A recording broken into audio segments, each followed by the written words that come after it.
Welcome to CD Club. Today I have two very special guests, Ambassador of the European Union to Ukraine, Katarina Mathernova, and British historian, commentator and professor at Oxford University, Timothy Garton. We are going to discuss Ukraine from the perspective of practitioner, diplomat, and historian who knows our region extremely well. Welcome to our program. Thank you for the invitation. Pleasure to be here. It's a nice coincidence that both of you happen to be in Bratislava, and I couldn't think about better people to discuss Ukraine, situation around war, response to European Union, NATO, our country, region, because this year I dedicated to Ukraine several programs. But let's start with simple question. What brought you to Bratislava and how well do you know each other? Katarina. Well, apart from my family and friends that I have here, I was born in Bratislava. I came this time because of Timothy.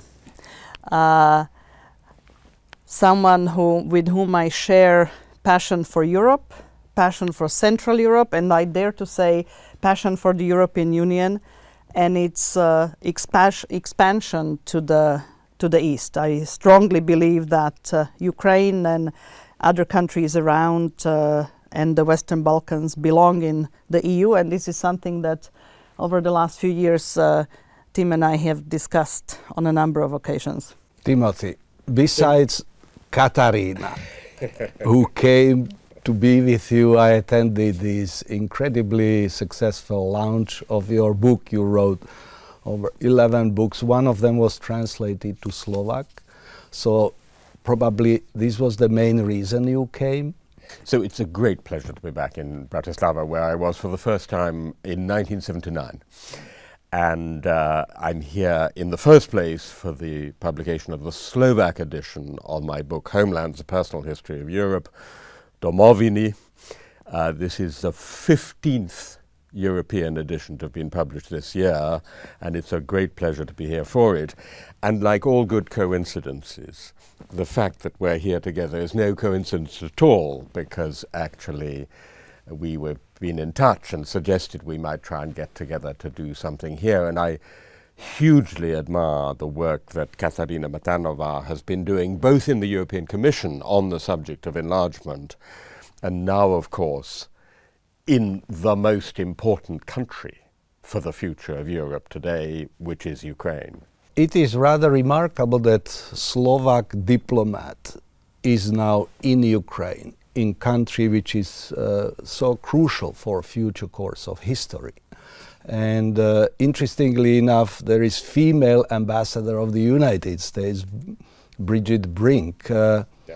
So Katarina is having now a very tough job, but at the end of this year, where do we stand with almost February will be 2 years since eruption of this Russian aggression to our eastern neighbor, which brought over 100,000 refugees, mostly women and children, to Slovakia. It became part of Slovak story, what's going on. It is not war somewhere far away. Where do we stand at the end of this year?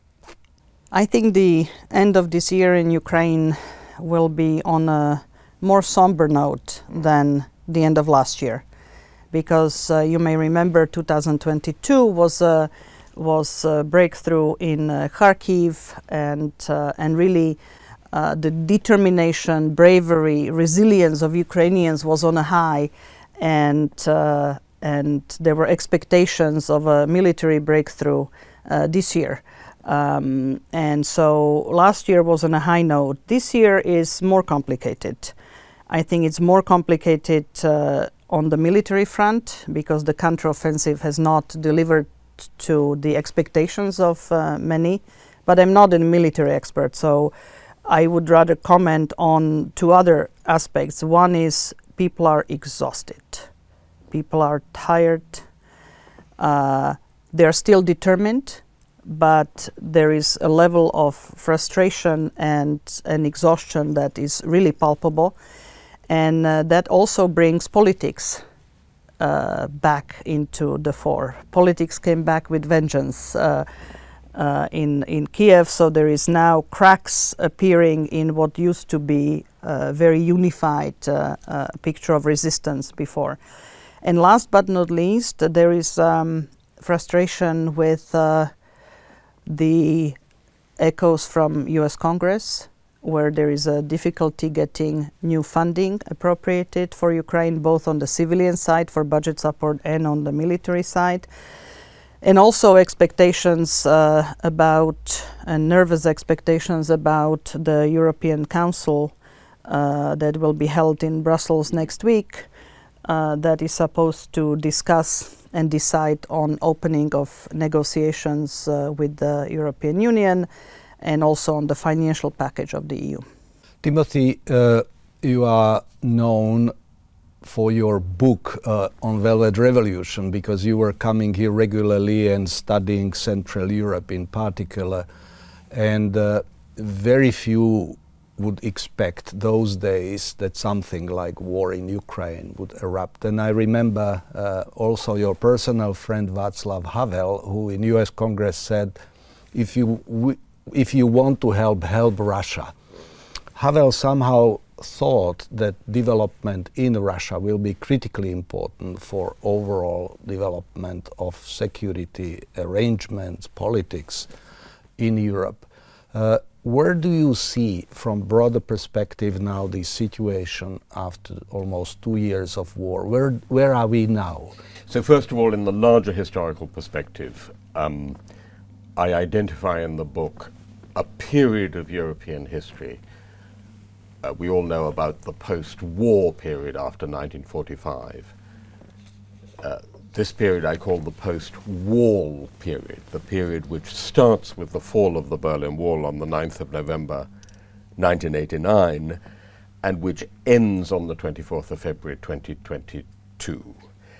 I do not think we were wrong, Václav Havel was wrong, to say let's try to help Russia to modernize and to democratize. It was worth a try. But when we discovered that Russia was actually behaving like most other declining empires in history, I'll tell you something about declining empires. They don't like it. Ask the British, ask the French, ask the Portuguese. So 2008 with Georgia, and then above all 2014 with the annexation of Crimea and the beginning of the war in eastern Ukraine, we should have had a much stronger response. And that was, I think, our big mistake. Not so much in the 1990s, but 2008, 2014. So it's partly our own fault that we have the largest war in Europe since 1945. So what we do now in relation to Ukraine will shape not just the future of Ukraine, it will shape the entire future of Europe for decades to come.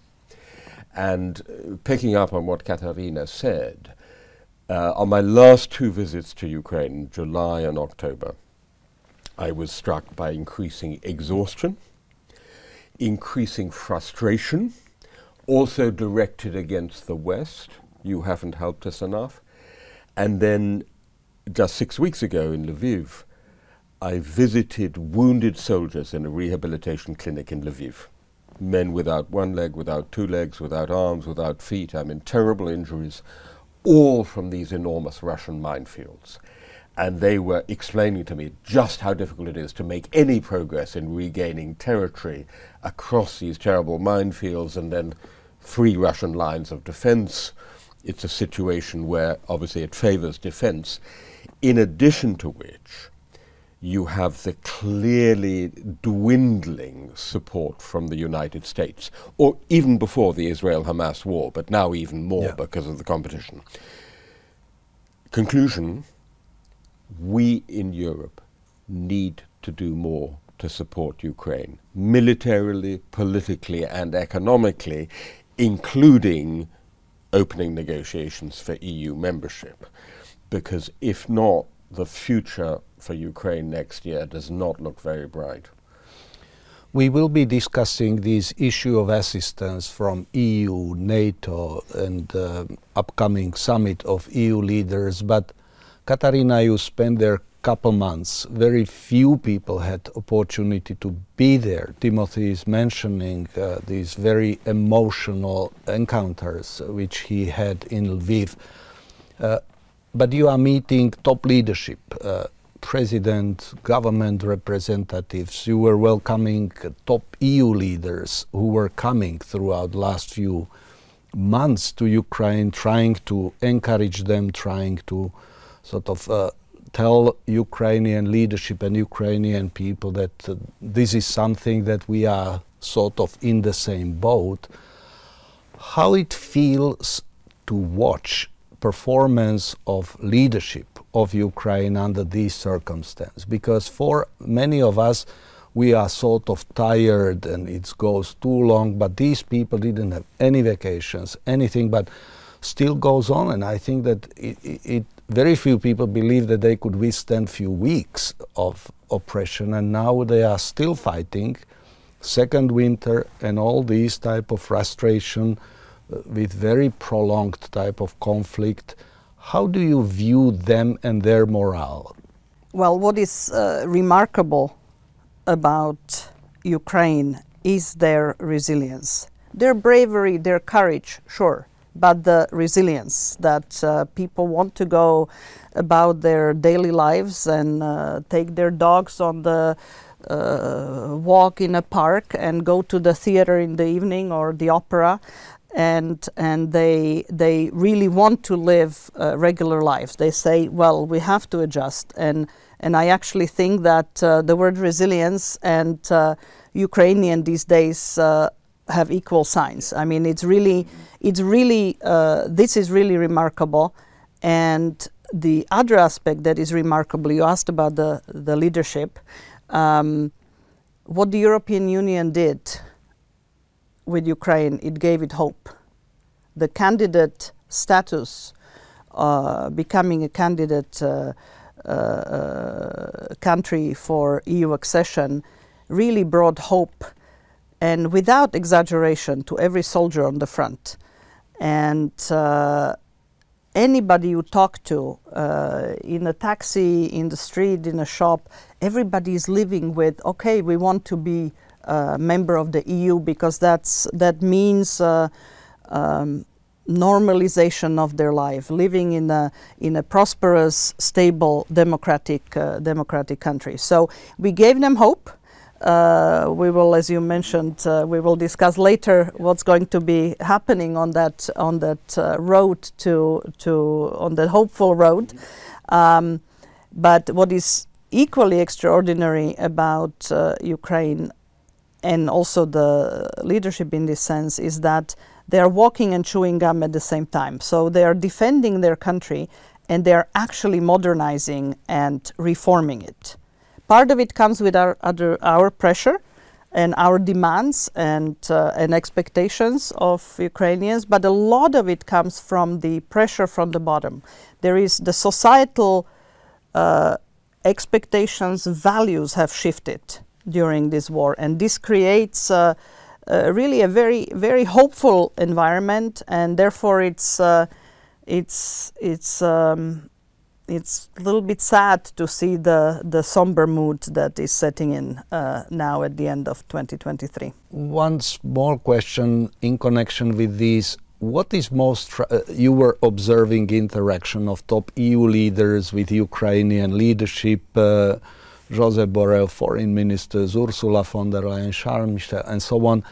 What's the most striking during these meetings where European leaders come to Kiev and meet them, and you are watching since you are preparing those visits for them? There is a lot of goodwill on both sides. I would even say camaraderie with certainly the top European leaders. I mean, both Mr. Michel and Mrs. von der Leyen were on their 5th and 6th trip to Ukraine during the war. So there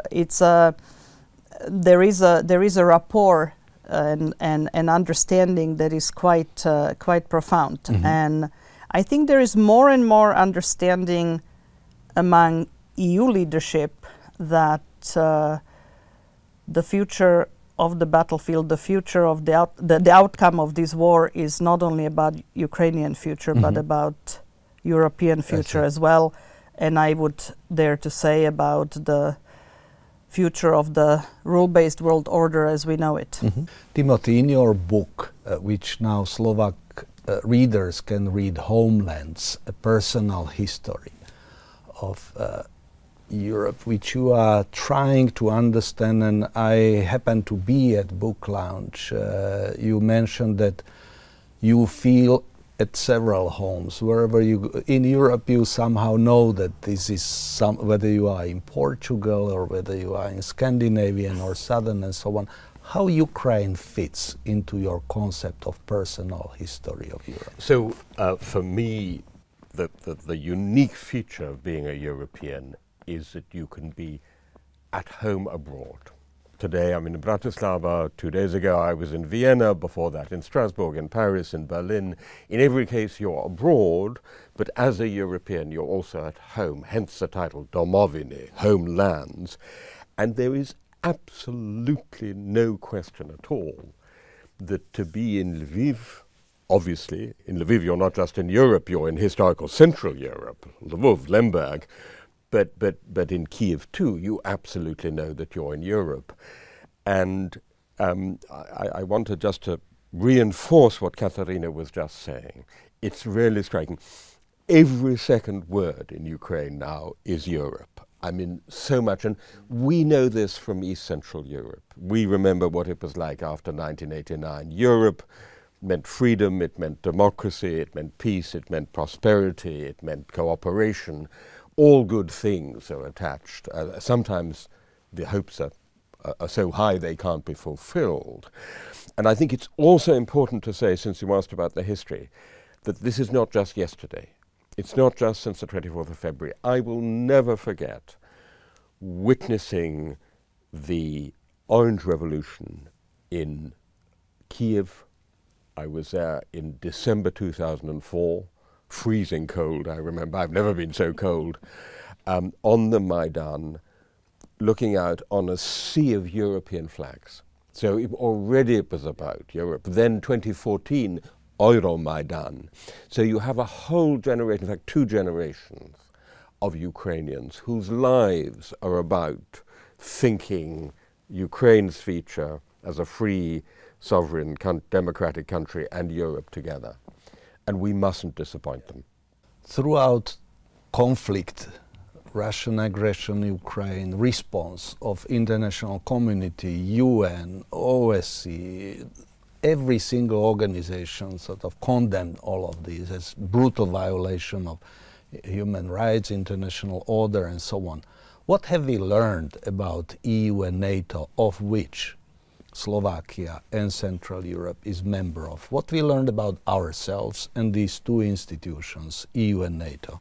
We have came of age in the EU in terms of foreign and security policy. There was discussion about EU foreign security policy for a long time, and it really entered a completely new phase on the 24th of February.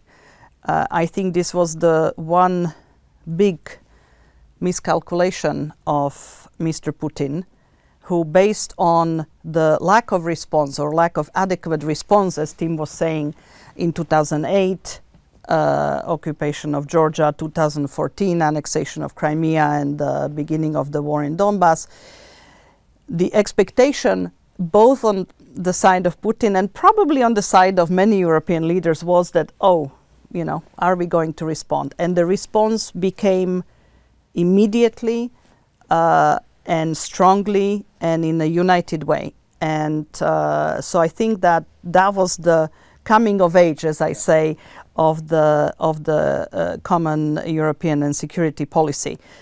So far, we have given Ukraine politically important support, militarily.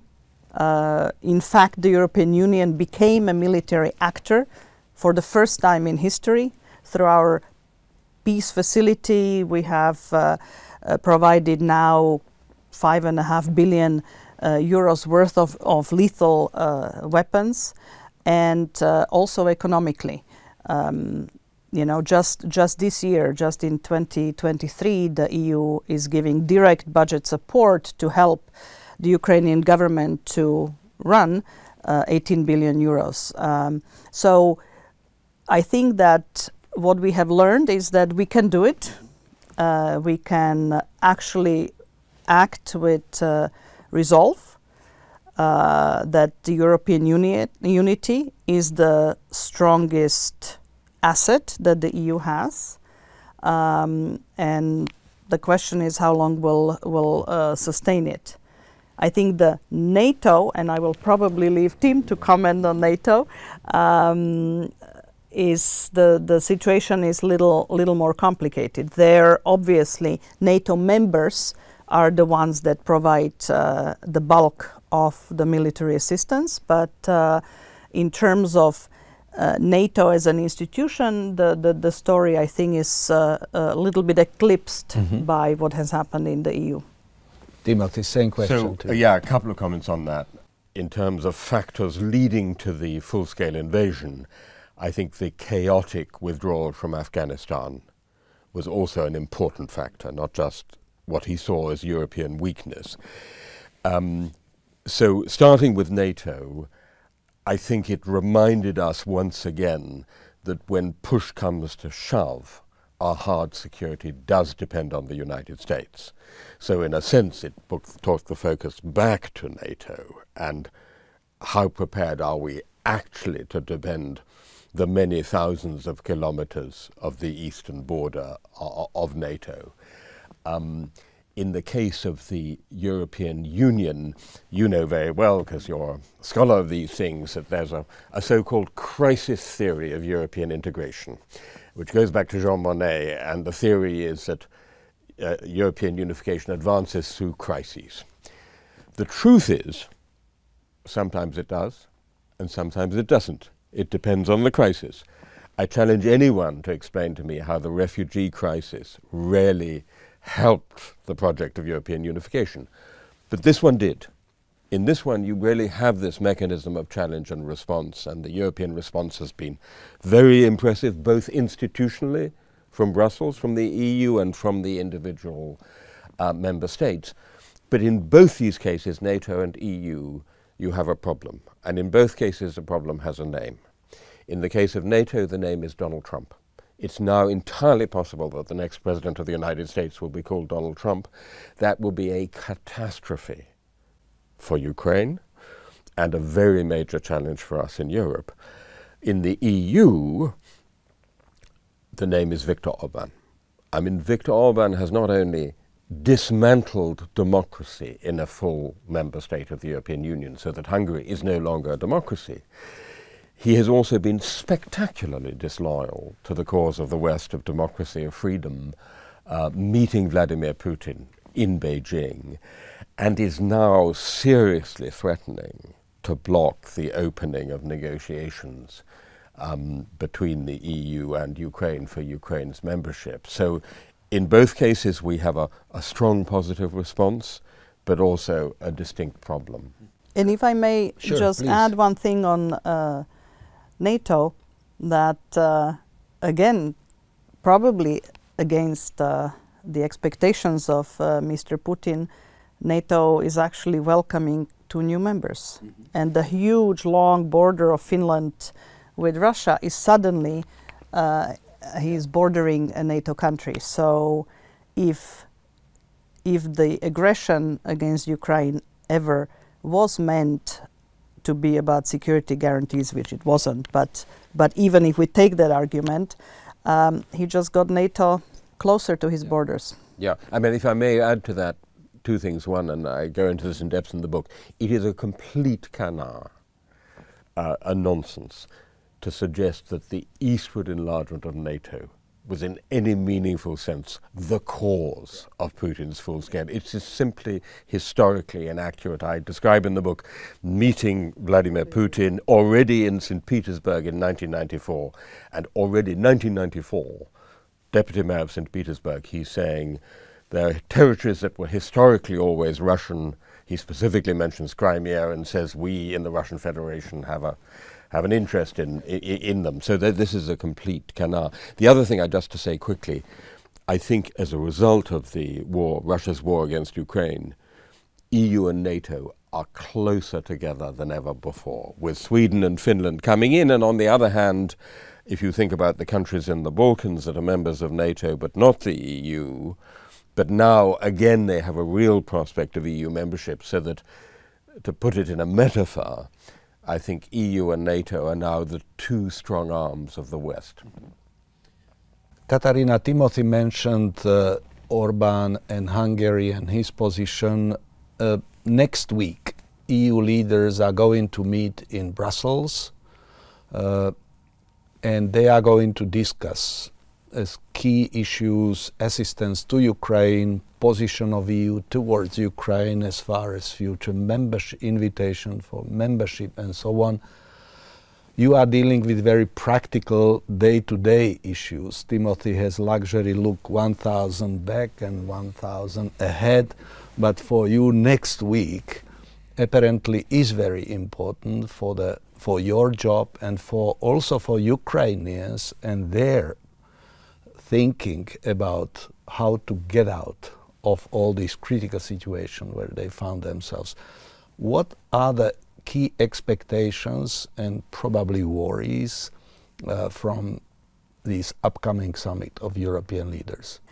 Look, the summit next week was always going to be a very complicated one, because this is the first time in history of the European Union where we have on the table a midterm opening of the 7-year budget of the European Union. So the EU plans its finances and gets these midnight summits and disagreements and conflicts among leaders every 7 years, and it never reopens it midway.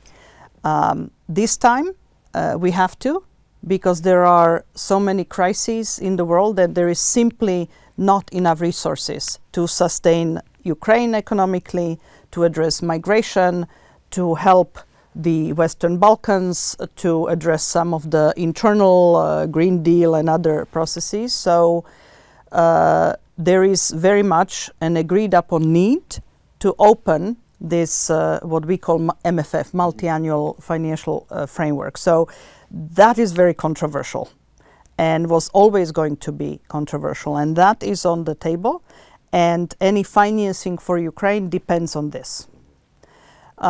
In addition, what is on the table is the migration package, agreement on the legislation to rehash the legal basis for migration. Again, very controversial topic. And then in addition to that, this is the summit when the accession negotiations with Ukraine and Moldova are supposed to be decided on, and where Georgia is supposed to get candidate status, because it's a little bit one step behind Ukraine and Moldova. So you already have a situation where the expectations for the summit, everybody's nervous, because it's going to be a multi-positional game and not an easy one. And the accession discussion has been very much put at the fore by one of the member states as being particularly sensitive and particularly controversial, especially when it comes to Ukraine. And that makes the mix very, very difficult and is making people in Kiev very nervous. Timothy, I admire on your personality combination of several talents. Sometimes historians like to be sort of quiet and study, and from time to time they release the book. But in your case, you are also journalist, commentator, so you are stepping into these, and parallel to that, you are teaching young people, students, the brightest who are coming to Oxford. So I may ask you a question now, if you could put your journalistic and commentator's head, what are potential scenarios for future development of crisis, war in Ukraine?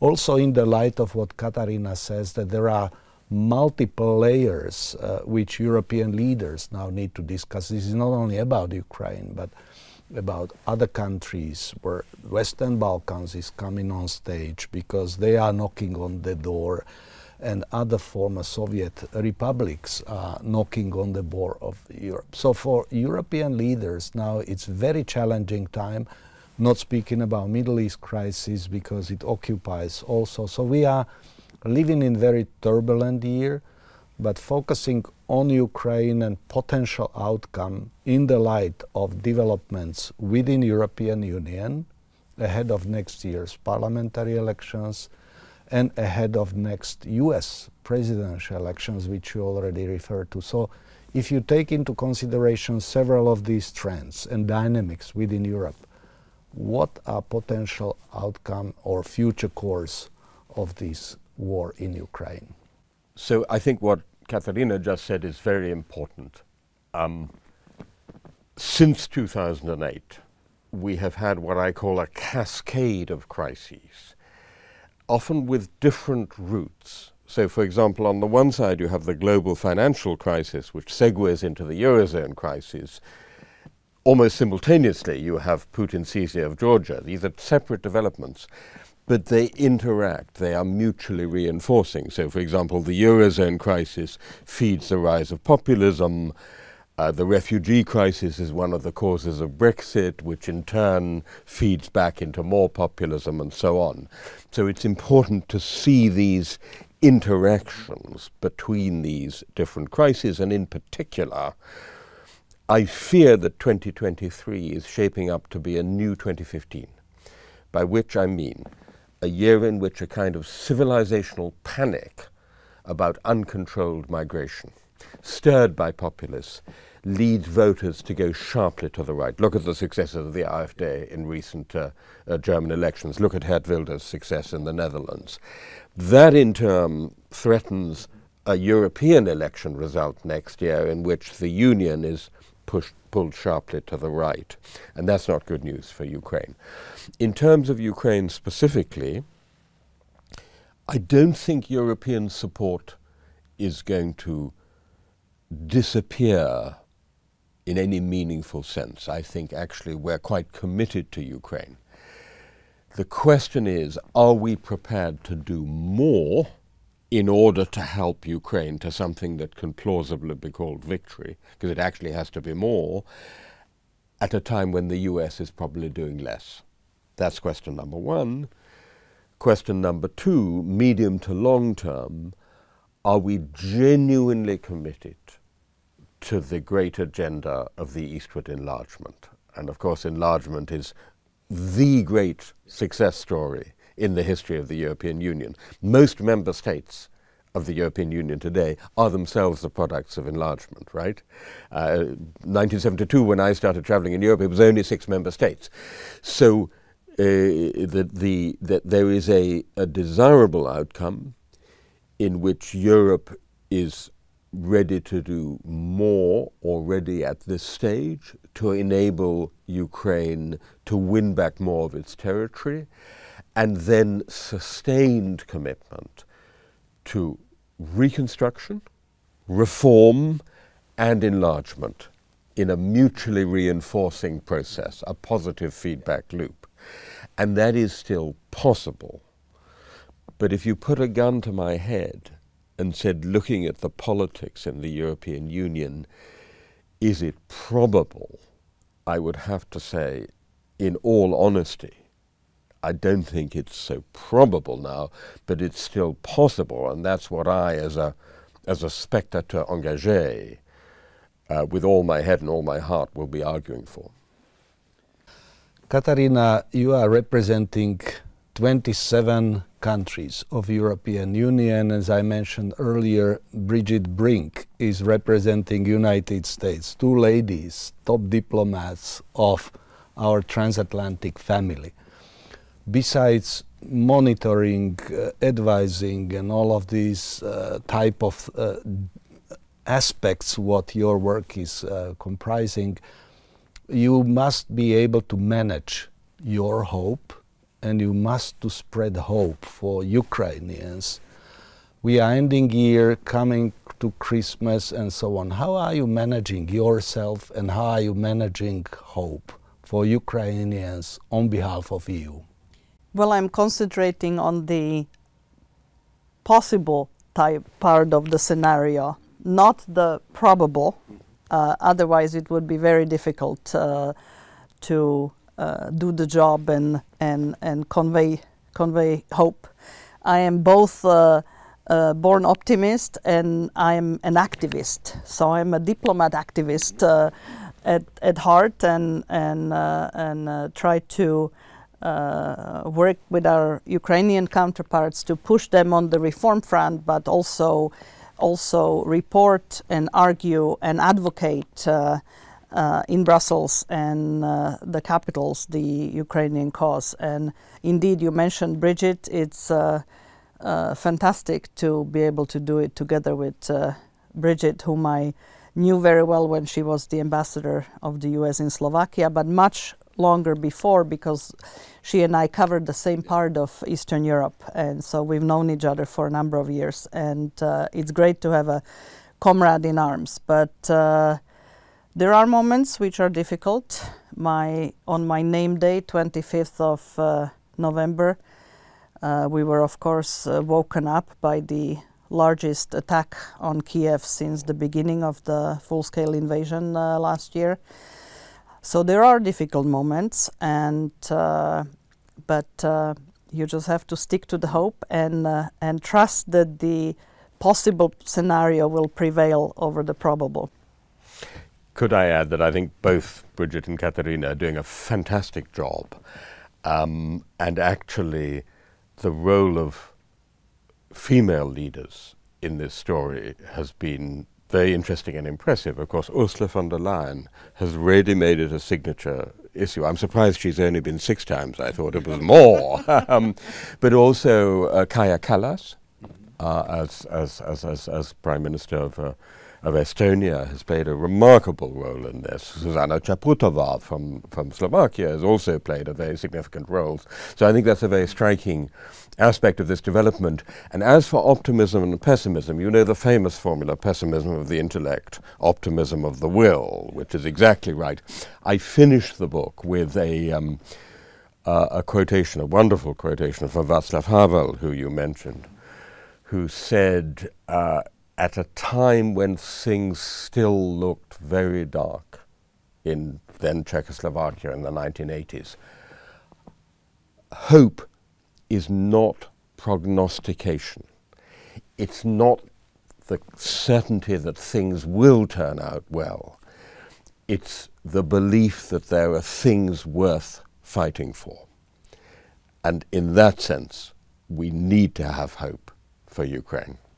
With this, I think that I had one more question, but I would dilute power of both of your concluding statements, which are hope-related, both what Katarina articulated. I had Bridget bring before she went to Kiev in this program, so I'm very pleased that both of you accepted my invitation and shared not only your wisdom and information about situation, but also what I think is critically important ingredients in all of this. What we are living is keeping hope alive, and I think that Ukrainians themselves are showing rest of the world what it feels to fight for homeland, which is homeland of most of us, I mean, us Europeans for sure, and let's hope that war will end and Ukraine would be able to follow path of our Central European countries, which already joined both European Union and NATO. So thank you very much, Katarina. Thank you very much, Timothy, for accepting my invitation. I wish you good luck in your work of diplomat, in your work of world commentator, historian, teacher, and I wish you Merry Christmas and Happy New Year.